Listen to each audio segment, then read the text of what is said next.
Baik, perkenalkan nama saya Sofie Sasabiana dari kelas 2 S1 Universitas Fakultas Ilmu Kesehatan Masyarakat Universitas Brawijaya. Kali ini saya akan menjelaskan mengenai anatomi mata ilahi. Baik, next slide.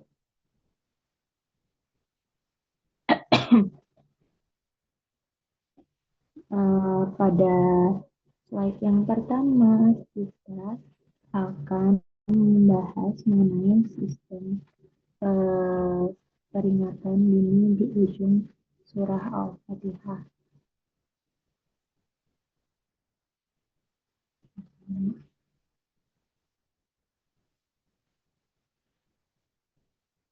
Seperti ini dulu ya, kalau kesalahan. Baik, pertama yaitu eh,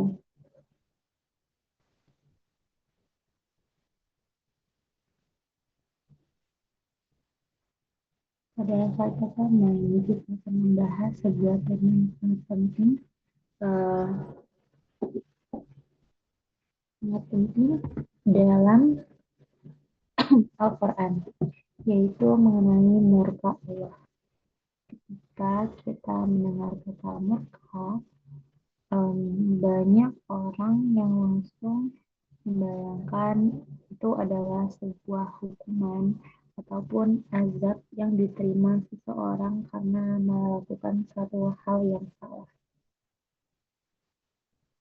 Namun sebenarnya murka Allah itu bukan hanya berbicara tentang hukuman, melainkan juga tentang sebab-sebab atau apa saja yang mendasari kegiatan tersebut dapat terjadi, atau bahwa dasar yang membuat seseorang menjauh dari petunjuknya.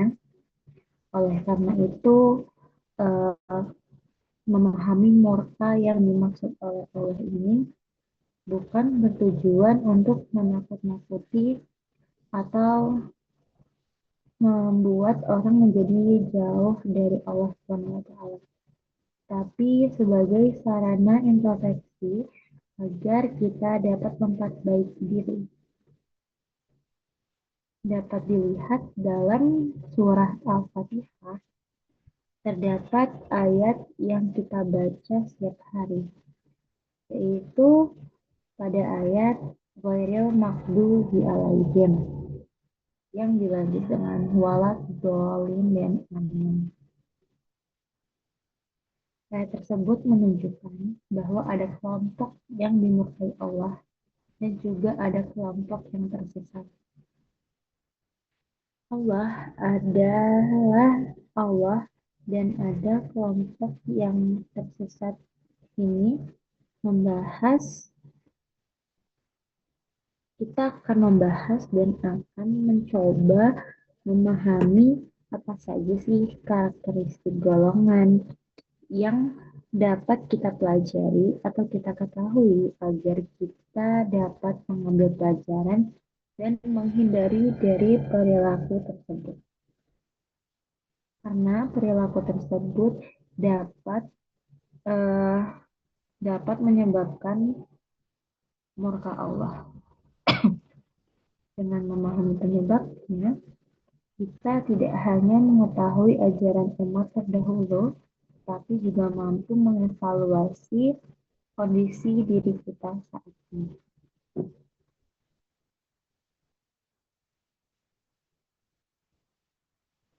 Baik, eh, mengapa murka Allah ini dibahas?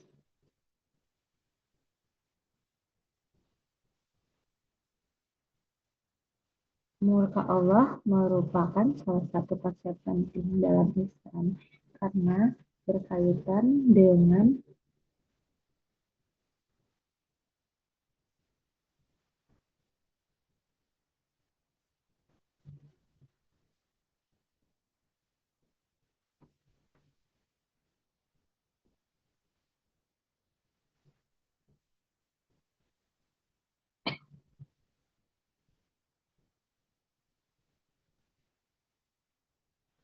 berkaitan dengan hubungan manusia dengan Tuhannya.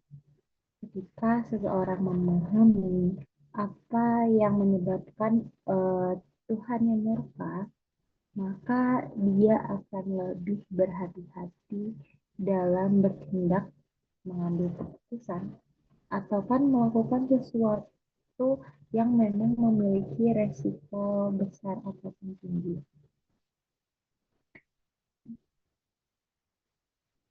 Banyak kisah dalam Al-Quran yang menceritakan umat-umat terdahulu yang mendapatkan murka dari Allah karena mereka mengetahui kebenarannya tapi menolaknya. Atau mereka sudah tahu bahwa hal itu salah, tetapi juga mereka tetap melaksanakan kegiatan itu. Hal ini menunjukkan bahwa ilmu saja tidak cukup apabila tidak disertai dengan ketaatan. Oleh karena itu, pembahasan mengenai murka Allah bukan hanya relevan bagi umat terdahulu, tetapi juga bagi manusia modern yang hidupnya berada di tengah berbagai tantangan kehidupan ataupun hal-hal baru yang memang tidak sewajarnya dinormalisasikan. Em, dan semakin banyak juga informasi atau ilmu yang dimiliki seseorang, maka semakin besar pula tanggung jawab orang tersebut untuk mengamalkan ilmu tersebut. Next slide.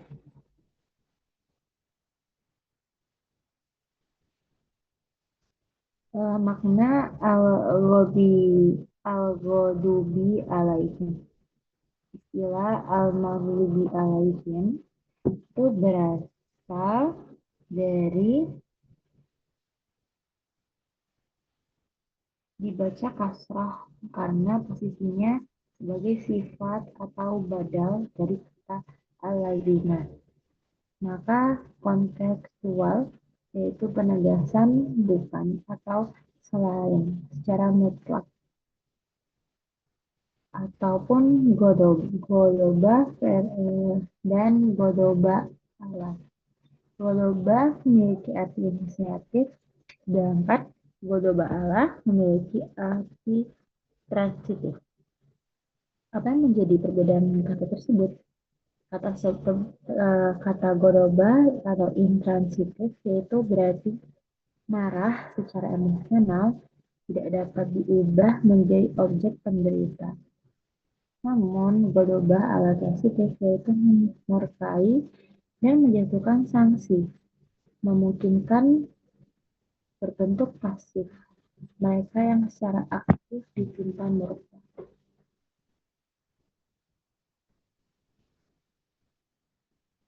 Hal ini memberikan contoh bahwa mereka yang memiliki ilmu, mereka yang memahami petunjuk, tapi mereka tidak mau tunduk kepada kebenaran tersebut. Akibatnya, ilmu yang seharusnya menjadi jalan menuju keselamatan justru menjadi sebab datangnya murka Allah. Hal ini mengajarkan bahwa pengetahuan tanpa pengamalan dapat menjadi masalah yang serius. Oleh karena itu, seseorang muslim tidak hanya dituntut menjadi orang yang harus terus belajar, tetapi juga untuk mengamalkan apa yang telah dipelajarinya dalam kehidupan sehari-hari. Next slide.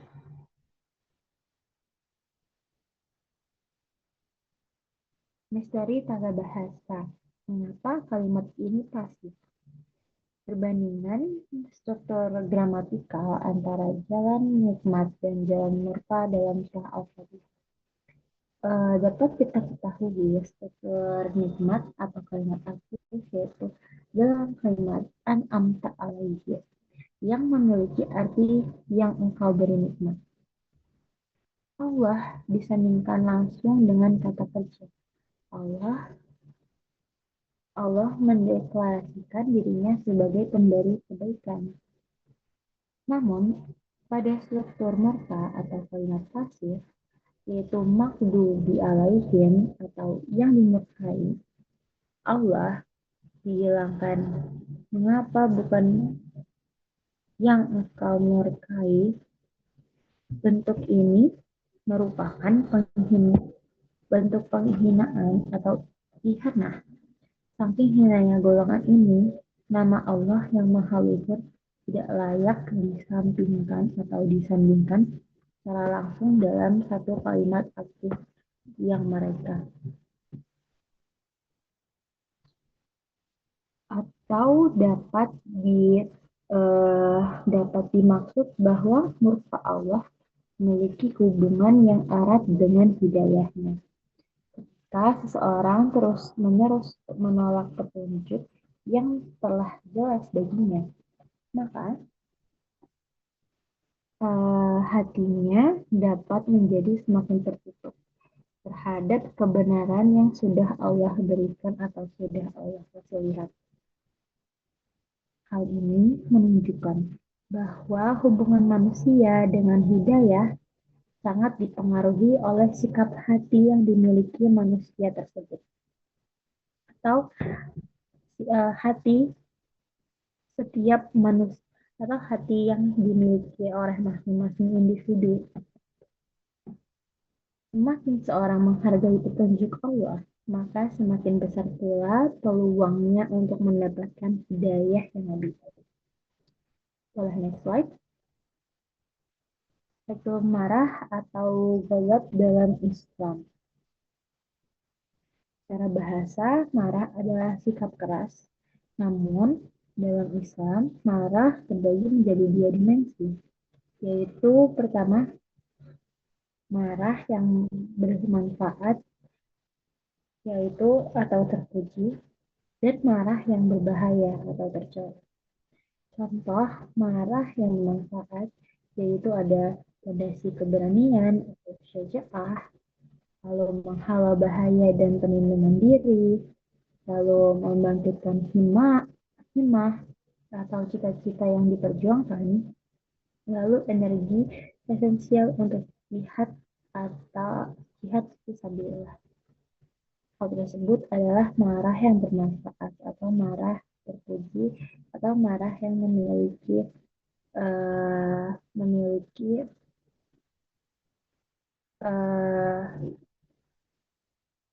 hal baik di belakangnya.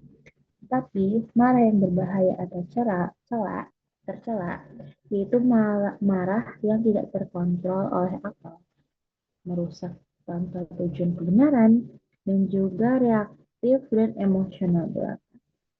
Hal itu merupakan marah yang di akhirnya memiliki efek negatif bagi orang maupun dirinya sendiri.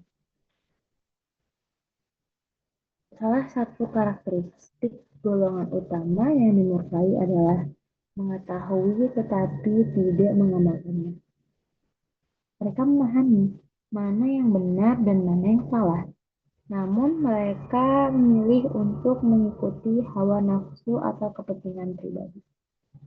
Sikap seperti ini berbahaya karena membuat seseorang terbiasa mengabaikan suara hati dan petunjuk yang telah diberikan oleh Allah SWT. Dalam jangka panjang, hal tersebut dapat menyebabkan hati menjadi keras dan sulit menerima nasihat. Baik, next slide. Mendefinisikan ulang makna murka. Pada psikologis, manusia memang bisa marah. Sifat marah manusia yaitu sikap keras, menghentikan kebaikan, hasrat, menyakiti, lalu juga bersifat reaktif dan emosional. Hal itu merupakan marah yang memiliki sifat tercela atau marah yang buruk. Murka Allah yaitu iradatul uqubah atau kehendak ilahi untuk menghukum. Sebab utamanya terjadi karena ketidaktaatan dan pembangkangan secara sadar. Lalu ada karakteristiknya yang merupakan bukan emosi reaktif, tapi melainkan keadilan absolut atas pembangkangan hamba, lalu wujudnya berupa pencabutan rahmat, eh, seperti mungkin rahmat kesehatan, rezeki, dan lain-lain, kehinaan, dan laknat. Serta ada lawan katanya yaitu ridho, rela, dan mabarah, mahabbah, cinta.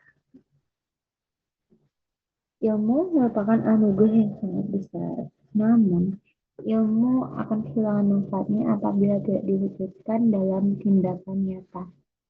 Banyak orang mengetahui pentingnya kejujuran tetapi masih berbohong. Banyak yang memahami pentingnya salat tetapi masih menunda-nunda.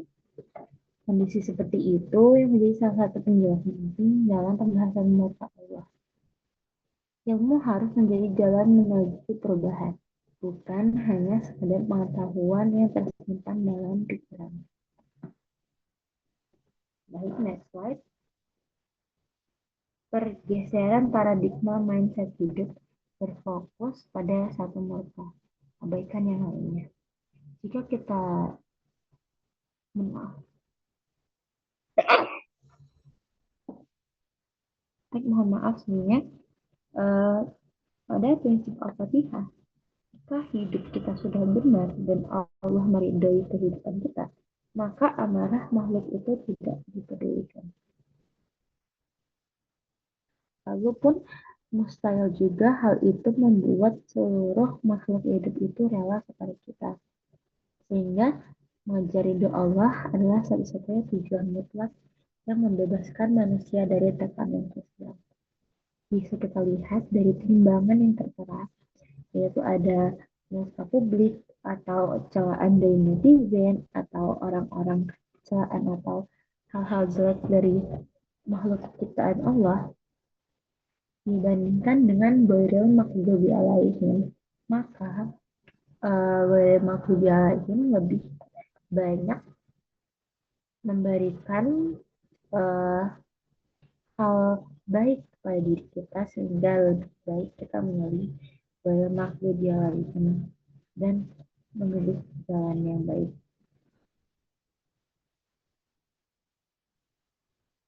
Penyebab utama seseorang menolak kebenaran ketika seseorang merasa dirinya paling benar. Ia menjadi sulit menerima nasihat dan kritik yang diberikan orang lain kepada dia yang sebenarnya menjadikan diri dia orang yang lebih baik ke depannya. Dalam sejarah, banyak kaum yang binasa bukan karena kekurangannya, tetapi karena kesombongan yang membuat mereka menolak bukti tersebut.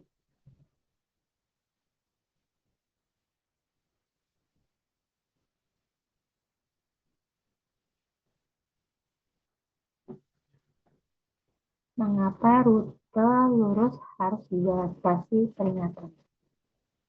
Saat kita membandingkan pilar satu dengan pilar lain yang nanti akan menjadikan sebuah jembatan, pilar satu berfungsi sebagai penyerang, sedangkan pilar dua berfungsi sebagai perisai atau pelindung.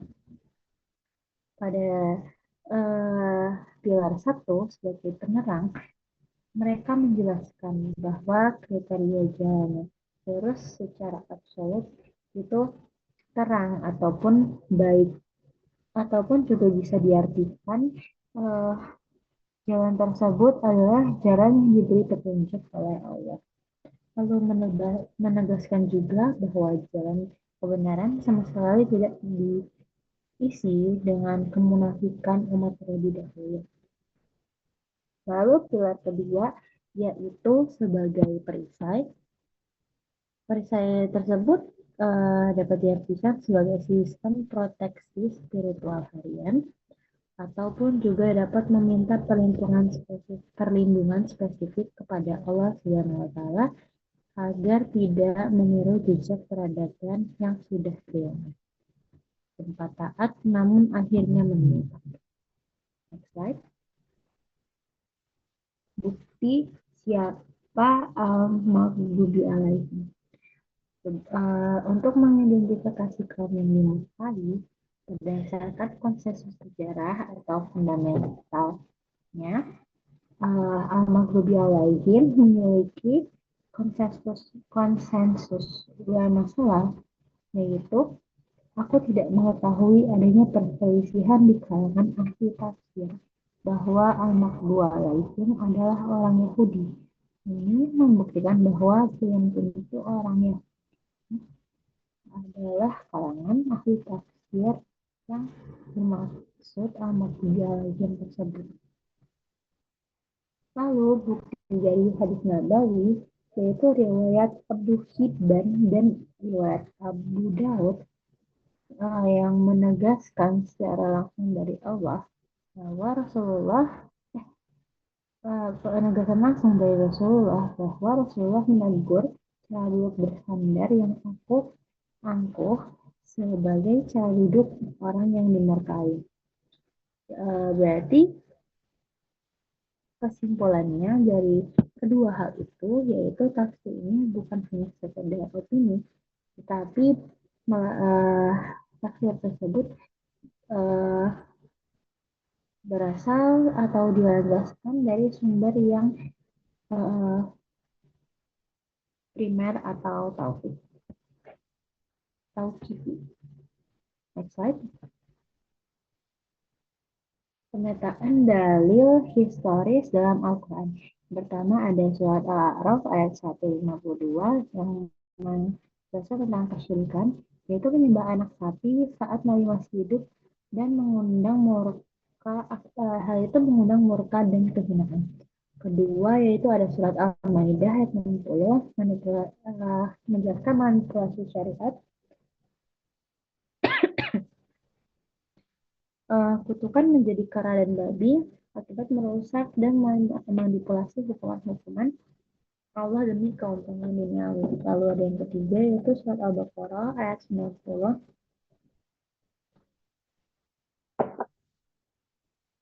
yang menjelaskan mengenai hasad teologis, yaitu menukar kebenaran dengan kekufuran karena dengki atau hasad melihat karunia kenabian diberikan kepada bangsa Arab. Next slide. Matriks patologi 1. Penyelewengan teologi, yaitu sifat perusak peradaban yang mengundang murka ilahi. Awalnya yaitu ada gejala historis, yaitu ada syirik, ada dua perbedaan yaitu gejala historis dan peringatan modern. Yang pertama, syirik dengan justifikasi logis. Secara historis, artinya maksudnya kegiatan yang menyembah anak sapi, berbuat samiri dengan retorika indah. Lalu juga ada peringatan modern seperti kehilangan sensitivitas terhadap kemusyrikan atas nama toleransi atau tradisi. Yang kedua, insolensi atau tidak sopan kepada Allah. Kalau secara historis menuduh Allah fakir, tangannya terganggu, atau membuat narasi dusta. Lalu kalau dalam modern ada merendahkan asma Allah dalam candaan atau perdebatan. Lalu dalam ketiga, penyelewengan ketiga yaitu sindrom gurur atau delusi kesucian. Gejala historis mengklaim sebagai kekasih Allah yang pasti masuk surga. Lalu dalam peringatan modern, ada merasa aman dari neraka hanya bermodal identitas agama tanpa membuktikan amalan saleh harus dilakukan. Next slide. Lalu ada patologi yang kedua yaitu ketidakjujuran intelektual. Yang pertama, menyembunyikan kebenaran atau kitmanul. Secara sejarah, hal itu berarti menyebarkan dalil yang menguntungkan hawa nafsu, membunyikan yang mengancam posisi. Lalu dalam zaman modern, agama digunakan sebagai alat legitimasi politik atau kepentingan pribadi. Yang kedua, memproduksi syariat sendiri atau bid'ah secara sejarah merupakan hukum lazim menjadi coreng muka, mengharapkan riba untuk luar golongan. Dengan saat modern, manipulasi agama dan ibadah sesuai selera zaman tanpa dasar ilmu atau membuat agama baru. Lalu yang ketiga ada metafor keledai memikul buku secara sejarah Katam Sayur Himari Yahmilu Kasparov dalam sejarah dalam modern bangga dengan tumpukan literatur, alamater atau gelar, tetapi tidak memahami dan tidak mempraktikkan isi Al-Quran. Next slide. Ada delusi duniawi yang pertama itu ada inferioritas terhadap keberadaan kafir, merindukan makanan budak di Mesir karena sila kemegahan menolak kebebasan politik. Lalu pada masa ini ada kagum buta dan pada pencapaian materi peradaban asing hingga mengorbankan krisis iman. Yang kedua ada gila dunia, ada sejarah yaitu hasrat untuk hidup 1000 tahun yang di yang di hmm, yang berada di surat Al-Baqarah ayat 96. Lalu yang modern itu mengukur kesuksesan semata-mata dari penumpukan kekayaan dan kekuasaan materi. Yang ketiga ada hati membatu, yaitu hati menjadi lebih keras dari batu, yaitu sempat disinggung dalam surat Al-Baqarah ayat 4. Modernnya yaitu akibat terlalu sering melanggar komitmen konsumsi bulan lebih dan tenggelam dalam hedonisme. Next slide. Bahaya laten atau fanatisme kelompok. Ada dua fase dalam dalam uh, fanatisme ini, yaitu kebenaran ditentukan oleh seragam, bukan fakta. Kisah Abdullah bin Salam. Fase satu seragam. Konteksnya yaitu ditanyai tentang Abdullah bin Salam sebelum keislamannya. Responnya itu dia orang paling alim, ulama kami, orang terbaik, orang yang terbaik. Namun di fase kedua atau beda seragam, konteksnya Abdullah bin Salam bersyahadat memeluk Islam, respon orang-orang spontan berubah menjadi dia orang terburuk, pembohong dan putra orang terburuk. Hal itu membutakan akal. Jika tokoh kelompoknya salah, dibela. Namun jika kelompok lain benar, dibela. Ini adalah watak pemendang murka. Lalu peringatan akhir zaman, sejengkal demi sejengkal. Ada hadis dari Marko yang menjelaskan bahwa kalian pasti akan mengikuti jalan mereka atau umat terdahulu, sejengkal demi sejengkal, karena sahasta demi sahasta, bersusun rapi seperti anak panah. Ironinya, umat masa kini sering berdebat tajam soal tradisi kecil, namun perlahan kehilangan sensitivitas terhadap penyakit utama umat masa lalu, kompromi, kesyirikan, bid'ah, dan cinta dunia. Namun pesan inti yang dapat kita dapat yaitu jangan sampai umat terbaik berakhir menjadi umat yang dimurkai akibat kelalaian teknik. Next slide. Mengapa makhluk lebih parah dari dahil? Makhluk yang dimulai tahu mengenai letak kebenaran dan rute yang lurus, tapi menolak secara sadar karena hawa nafsu, kesombongan, atau dengki, sehingga lebih berat kejahatan intelektual dan kemudian spiritual. Namun Dahlin